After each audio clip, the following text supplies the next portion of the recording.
اور پریشانی یہ تھی کہ یہ آواز عمران خان کی جو جیل میں ہم نے بند کر دی، وہ کون ہے جو اس آواز کو اور ان سوالات کے جوابات کو باہر پہنچاتا ہے؟ آپ کو یاد ہوگا کہ اس حوالے سے متعدد خبریں یہ بھی آئی اور لوگوں نے جو اقتدار میں اس وقت موجود ہیں اور طاقتور لوگ ہیں وہ یہ کہتے ہوئے آپ کو نظر آئے کہ آپ پیسے دے کر بھی کوئی بھی آرٹیکل دنیا کے کسی بھی اخبار میں لکھوا سکتے ہیں۔ نواز شریف اس ملک کے اندر رہے اور پیسہ آپ کے پاس بہت سارا ہے، لیکن آپ یہ کام نہیں کر سکے اور آپ کا کوئی انٹرویو اور آپ سے متعلق کوئی خبر بھی انٹرنیشنل میڈیا میں نہیں آئی۔ ہوتا ہے نا کہ نواز شریف صاحب برطانیہ پہنچ چکے ہیں اور انہوں نے اپنی جو سیاسی سرگرمیوں کا دوبارہ سے آغاز کر دیا، ہم نے اتنی خبر بھی بی بی سی یا کسی انٹرنیشنل پلیٹ فارم پر باؤجی کی لگتے ہوئے نہیں دیکھی، لیکن عمران خان کی آواز جیل سے باہر پوری دنیا نے سنی اور یہ غصہ تھا، جس کے بعد انویسٹیگیشن شروع ہوئی اور پتہ یہ چلا کہ شاید یہ وہ لوگ تھے جو سہولت کاری کر رہے تھے۔ عمران خان کا پیغام جیل کے اندر جاتا ہے، جیل سے باہر عمران خان کا پیغام آتا ہے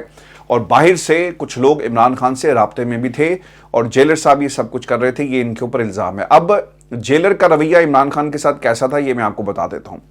جیل سماعت پر جانے والے ایک صحافی وہ یہ بتاتے ہیں کہ سابق ڈپٹی سپرنٹینڈنٹ اڈیالہ جیل محمد اکرم وہ شخص ہیں جس نے الیکشن 2024 سے پہلے جس دن سائفر کی سزا سنائی گئی تھی، اڈیالہ جیل عدالت کے اندر سماعت کے دوران عمران خان کی لیگل ٹیم کے ایک وکیل صاحب نے کاغذ عمران خان کے سامنے رکھا کہ آپ اس پر آٹوگراف دے دیں، جس پر عمران خان نے آٹوگراف دے کر کاغذ واپس وکیل کو تھماتے ہوئے یہ کہا کہ آپ یہ لیں، لیکن محمد اکرم نے وہ کاغذ چھین کر اس کے ٹکڑے ٹکڑے کر دیے اور اپنی جیب میں وہ ٹکڑے ڈالے، جس پر بعد میں خان صاحب نے اسے یہ بھی کہا کہ مخاطب کرتے ہوئے محمد اکرم کو کہ یار یہ تم کیا کر رہے ہو، کیا اب اس کی بھی اجازت نہیں ہے؟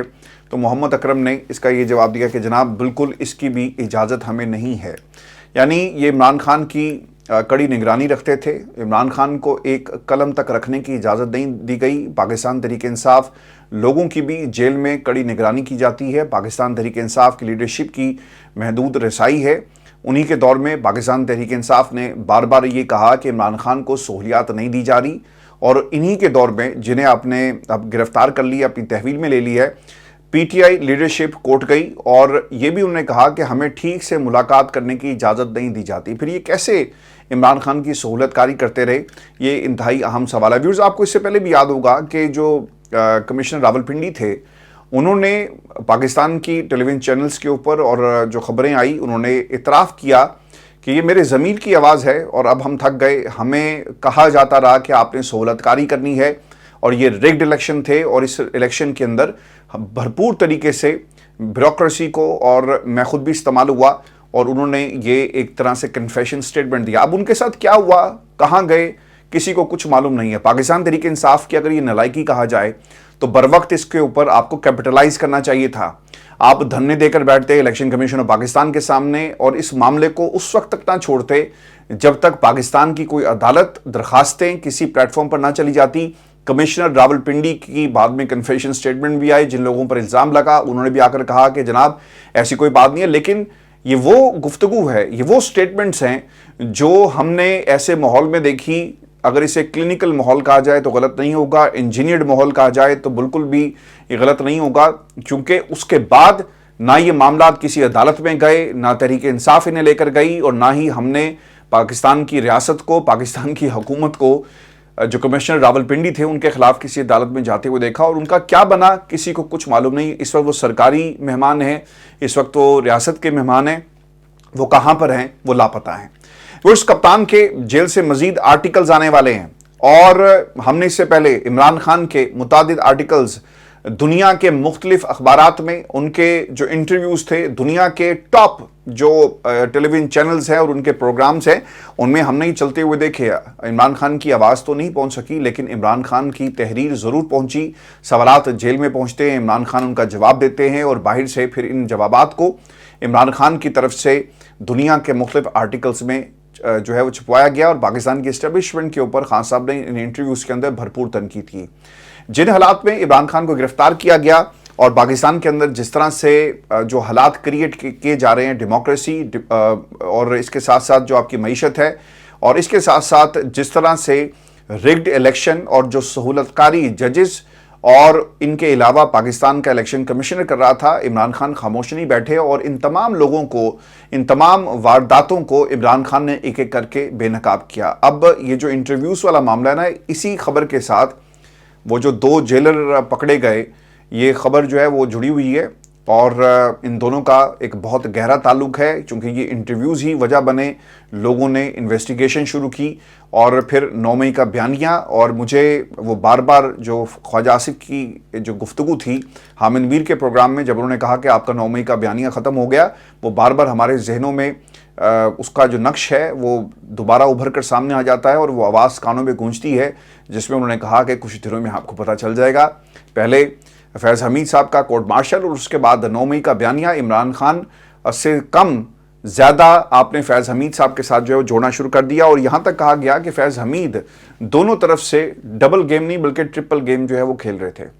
اب جو انٹرویوز کی بات ہے، یہ انٹرویو ہوا ہے جی زلفی بخاری کا وی نیوز کو، اور انہوں نے ان سوالوں کا جواب دیا جو ان سے پوچھے گئے۔ وہ یہ کہتے ہیں کہ عمران خان کے جیل سے مزید آرٹیکل شائع ہونے جا رہے ہیں، ان کے لیے آپ سب تیار ہو جائیں، اور جو سوشل میڈیا فوج کے خلاف لکھے وہ ہمارا نہیں ہے۔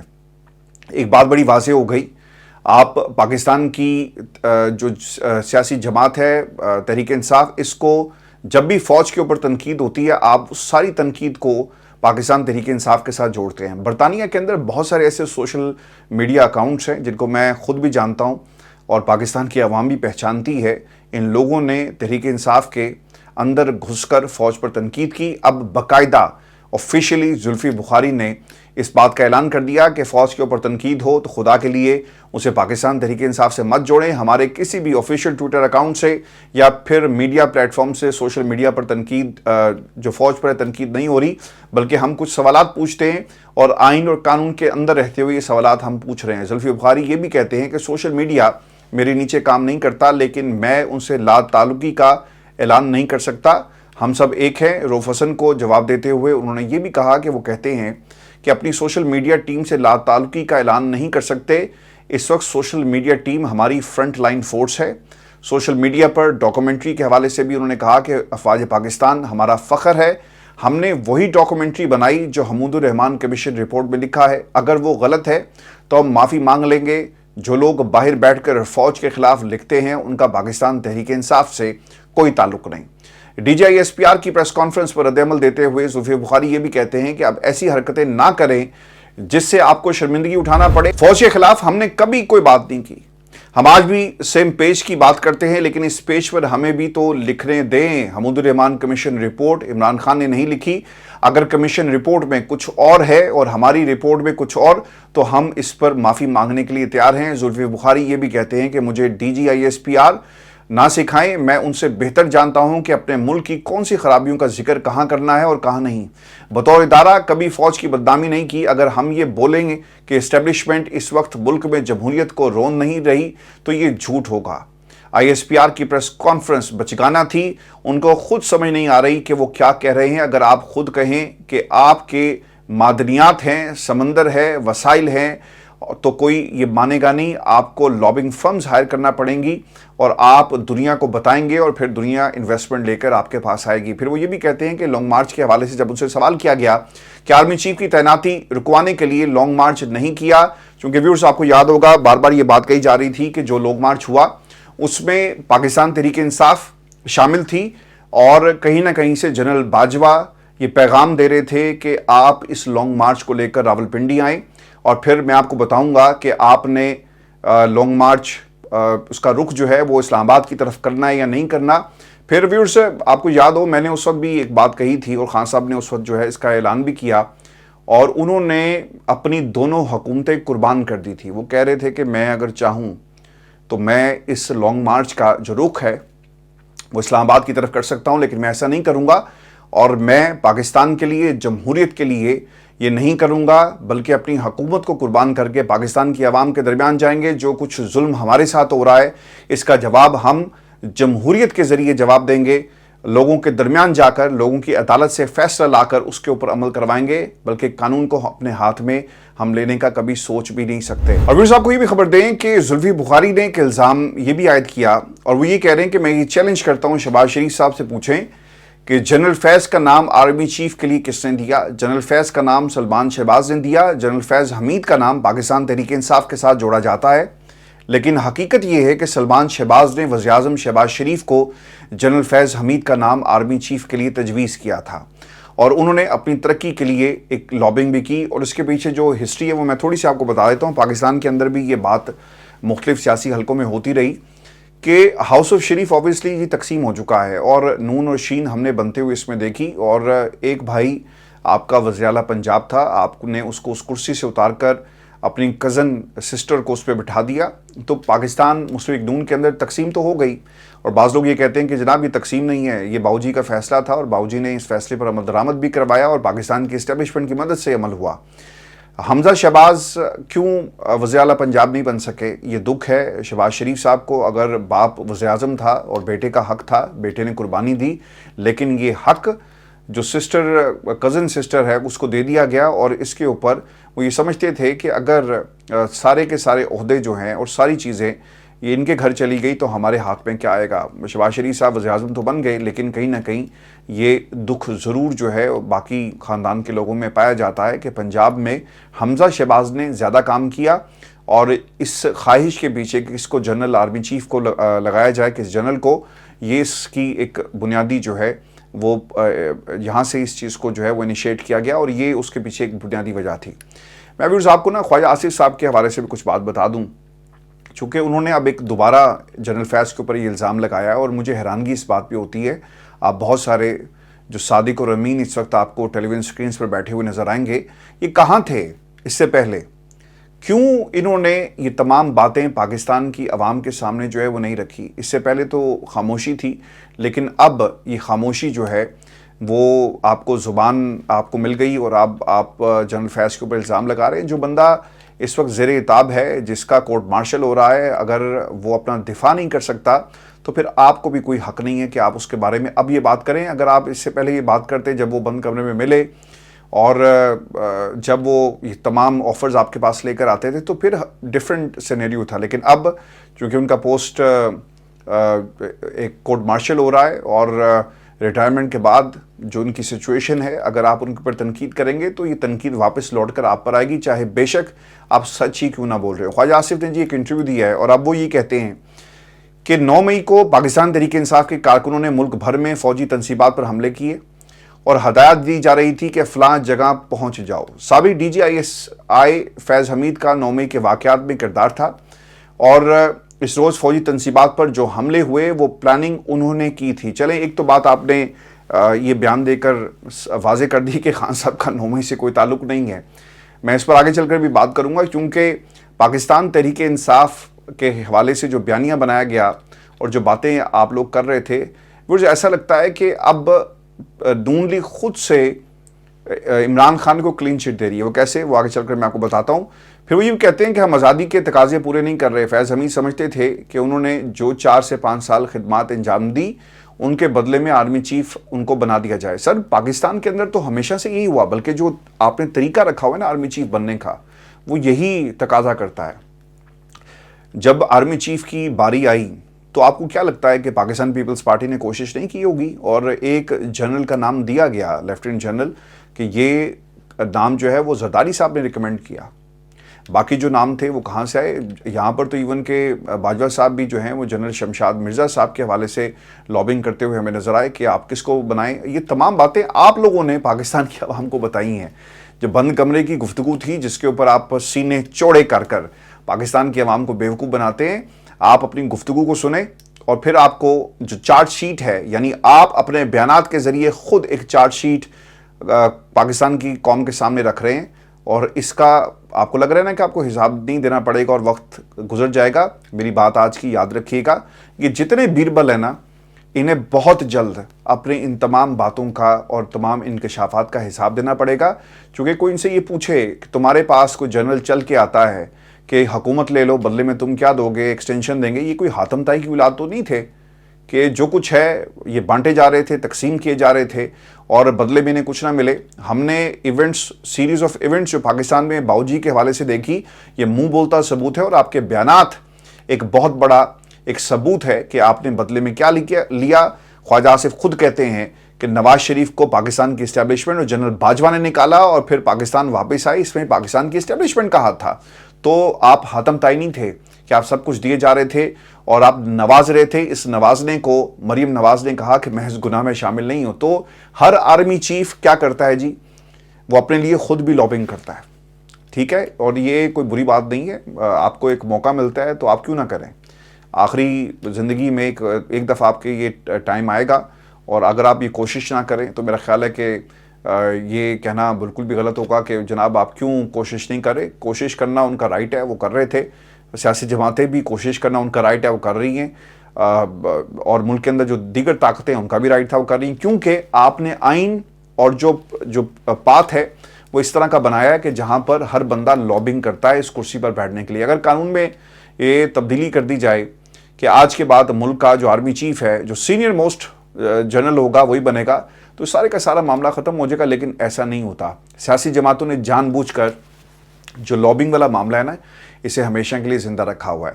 پھر عمران خان کبھی فیض حمید کے ساتھ کھڑے نہیں ہوں گے چونکہ وہ اپنی ذات سے آگے سوچتے ہی نہیں. سر وہ سوچ نہیں رہے نا. وہ آپ جیسے ذات کہہ رہے ہیں، اگر ذات کے بارے میں سوچنا ہوتا تو وہ کب کا ہاتھ ملا کر آپ جیسے لوگوں کو اپنی سیاست اور پاکستان کو آپ جیسے گدوں کے سامنے پھینک دیتے، جسے آپ پہلے بھی نوچ رہے تھے اور مزید نوچتے اور آپ کو موقع مل جاتا.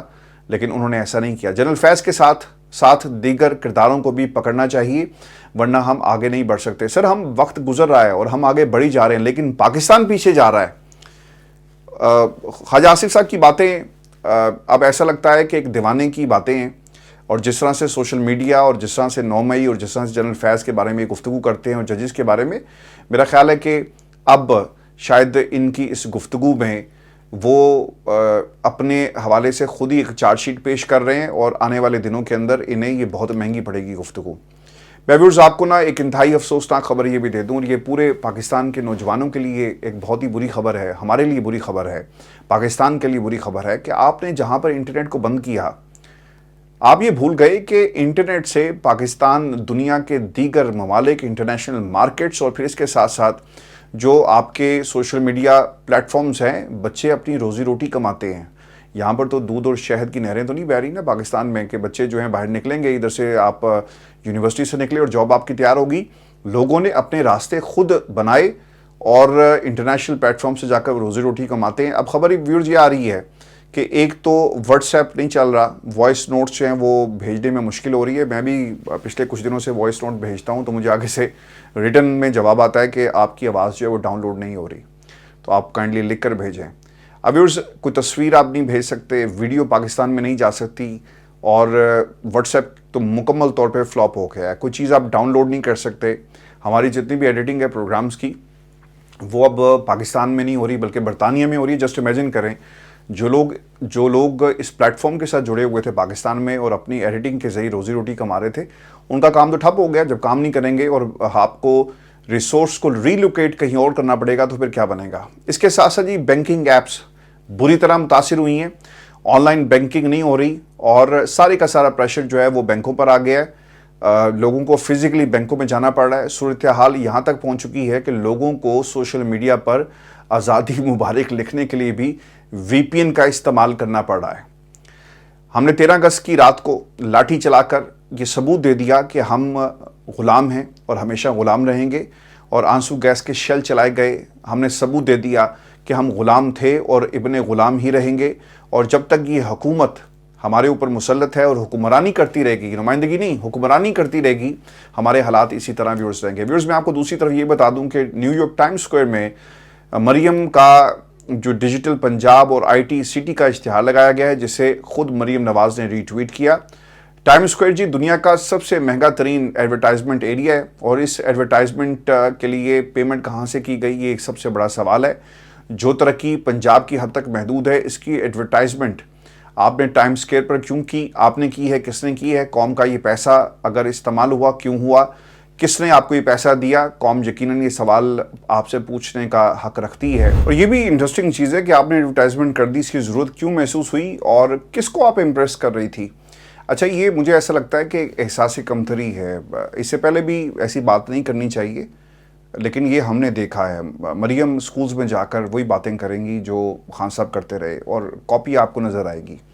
انہوں نے اپنے اشتہار لگوا کر شاید مقبولیت حاصل کرنے کی کوشش کی ہے کہ دیکھو مریم سی ایم پنجاب، اس کے اشتہار ٹائمز اسکوائر پہ لگے ہوئے، پیسے آپ دیں کسی کا بھی اشتہار لگ جائے گا۔ تو اس میں کیا ایسا آپ نے کر لیا؟ پیسے کا ضیاع ہے جی، اور کچھ نہیں ہے، کیونکہ اوورسیز کمیونٹی میں عمران خان کو لوگ مانتے ہیں، تو شاید انہوں نے ایک طریقہ نکالا کہ ہم بھی اشتہار لگوائیں اور لوگ جو ہیں وہ ہماری بات کو بھی مانیں اور مجھے بھی پہچانیں۔ شاید امریکہ میں یہ اپنا ووٹ بینک بڑھانے کی کوشش کر رہی تھی، لیکن شاید انہیں یہ نہیں پتا کہ امریکیوں نے پنجاب میں آ کر ووٹ نہیں ڈالنا اور آپ کی تعریف نہیں کرنی۔ جس معاشرے کے اندر آپ یہ اشتہار لگوا رہی ہیں وہاں پر جمہوریت پاکستان جیسی جمہوریت نہیں ہے، بہت فرق ہے، اور اگر آپ پاکستان کی جمہوریت کو وہاں سے کمپیئر کریں گی تو پھر آپ کو منہ کی کھانی پڑے گی۔ میں آپ کو ویورز ایک اور خبر بھی یہ دے دوں کہ پاکستان کے اندر انٹرنیٹ جس طرح سے چل رہا ہے نا، فائیور ایک اپلیکیشن ہے جہاں پر آپ کی کوئی سکل سیٹ ہے ڈیجیٹل، تو آپ اپنے کام کو شوکیس کرتے ہیں اور اوپن مارکیٹ دنیا میں اپنے آپ کو جو اپنی سکلز ہیں اس کی بنیاد کے اوپر کام حاصل کرتے ہیں۔ چونکہ انٹرنیٹ چل نہیں رہا، فائیور بہت بری طرح متاثر ہوا ہے، اس کا ایک نوٹیفیکیشن بھی جاری کیا گیا ہے جس میں جو سٹیٹس ہے آن لائن کسی بھی جو فری لانسر کا وہ نظر نہیں آ رہا، تو لوگوں نے کام دینا پاکستان کو بند کر دیا ہے، اور فائیور کی طرف سے باقاعدہ یہ نوٹیفیکیشن بھی دیا گیا۔ وہ لوگ جو بچے جن کے پاس نوکریاں نہیں تھیں، انہوں نے ایک طریقہ اپنایا کہ اپنا کام جو ہے وہ فری لانس کر سکیں ان پلیٹ فارمز کے ذریعے، ان ایپس کے ذریعے۔ اب وہ بھی سہارا جو ہے وہ چھین لیا گیا ہے۔ میں اب بلومبرگ کی ایک رپورٹ دیکھ رہا تھا، بہت ہی تکلیف ہوئی یہ پڑھ کر۔ پاکستان کے اندر گھر کا کرایہ لوگوں کا اتنا نہیں ہے جتنا بجلی کا بل آ رہا ہے، اب جسٹ امیجن کریں۔ اگلے دن میں کمپیئر کر رہا تھا پاکستان کے بل کو برطانیہ اپنے گھر کے بل سے، تو آپ کو حیرت ہوگی کہ برطانیہ میں آپ پاؤنڈ تگڑا ہے اور جو روپیہ ہے وہ کمزور ہے، اس کے باوجود برطانیہ میں ہم بجلی کا اتنا بل نہیں دے رہے جتنا پاکستان میں ہمیں بل جو ہے وہ دینا پڑ رہا ہے۔ تو یہ ایک بہت واضح فرق ہے۔ میں آپ کو ایک خبر یہ بھی دے دوں، چونکہ لوگوں پر جب خود تکلیف آتی ہے نا تو پھر وہ چیختے ہیں۔ ایک صاحب جی، یہ نون لیگ کے کارکن ہیں، انہوں نے ایک ٹویٹ لکھی کہ میرے 2 بچے فائیور پر کام کرتے تھے، فائیور سے سروس بند کر دی، ایک بیٹا اپ ورک میں، یہ بھی اپ ورک بھی ایک جی فائیور کی طرح ایک سروس ہے فری لانسرز کی، وہاں سے ماہانہ 4 سے 5 ہزار ڈالر کماتا تھا، وہاں بھی سست انٹرنیٹ کی وجہ سے کلائنٹ دوسرے ملکوں کے نوجوانوں کے پاس جا رہے ہیں۔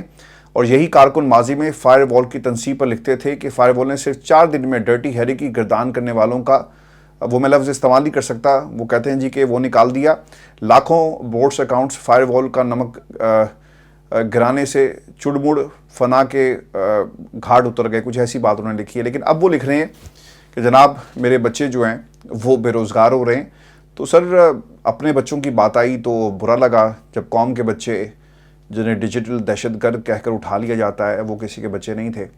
تو یہ بیانیے کی جنگ ہے، اگر کسی کے پاس سر ثبوت ہے تو اسے پکڑیں، جس کے پاس ثبوت نہیں ہے تو خدا کے لیے اس کو مت پکڑیں۔ میں آپ کو ایک خبر، ایک انتہائی افسوسناک خبر اور بھی میں آپ کو دوں، اور یہ خبر آئی ہے جی توشہ خانہ کے حوالے سے۔ توشہ خانہ کے سامنے لانے والے عمر فاروق کے لیے حلال امتیاز کی منظوری دے دی گئی ہے۔ ایک اور حاتم طائی کو نوازنے کی تیاری کی جا رہی ہے، اور اس حاتم طائی نے کیا کام کیا جی؟ 17ویں یوم آزادی کے موقع پر پاکستان کے لیے خدمات کے اطراف میں 104 پاکستانی اور غیر ملکی شخصیات کے لیے سول ایوارڈ کی منظوری دی گئی ہے۔ تمام تر افراد کو سول ایوارڈ 23 مارچ 2025 کی تقریب میں دیے جائیں گے۔ پہلے ایسے پتہ کر لو کہ 2025 تک تاڑی حکومت رہے گی کہ نہیں، 2025 بہت دور ہے سر۔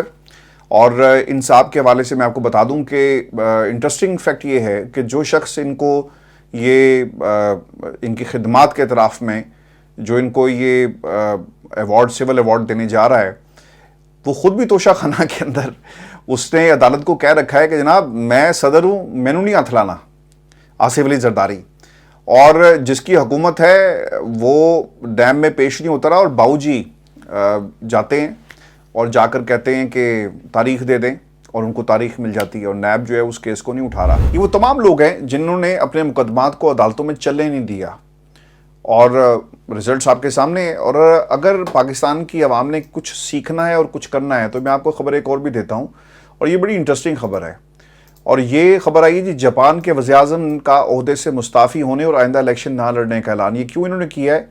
وہ یہ کہتے ہیں جی کہ ایک تو ان کا تعلق ہے جی لبرل ڈیموکریٹک پارٹی سے، اور لبرل ڈیموکریٹک پارٹی کے لیڈر کے طور پر دوبارہ انتخابات میں حصہ نہیں لوں گا۔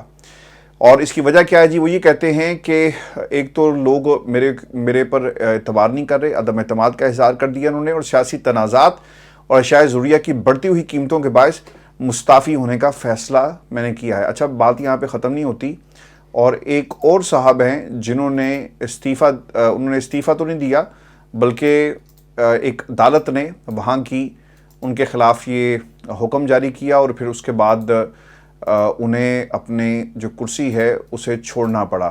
پھر اس خبر کے مطابق تھائی لینڈ کی عدالت نے وزیر اعظم سریتھا تھاوینسین کو عہدے سے برطرف کر دیا۔ کہ پروننسیشن آگے پیچھے ہو گیا تو معافی چاہتا ہوں، یہ ہماری اپنی زبان تو نہیں ہے، لیکن خیر کوشش میں نے پوری کی ہے۔ اور اس کی وجہ کیا ہے جی؟ کہ انہوں نے اپنے ایک وزیر کو، جو ان کے وکیل بھی تھے، انہیں اپنی کابینہ میں شامل کیا، اور یہ جانتے تھے کہ وہ سزا یافتہ ہے۔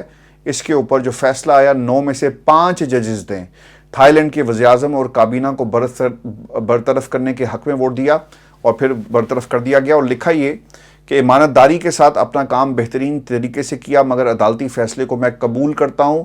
عدالت یہ سمجھتی تھی کہ انہوں نے بے ایمانی کی ہے، اور یہ موریلٹیز کی بنیاد کے اوپر انہیں فارغ کیا گیا۔ تو یہ دنیا یہ کر رہی ہے، اور ہمارا وزیر اعظم جس پر چارج شیٹ تھی، لگنے والی تھی، فرد جرم عائد ہونے والی تھی، وہ فرد جرم نہیں لگی، بلکہ وہ وزیر اعظم لگ گیا۔ اپنا خیال رکھیے گا، آپ سے اگلی ویڈیو میں ملاقات ہوگی۔ اجازت دیجیے، اللہ نگہبان۔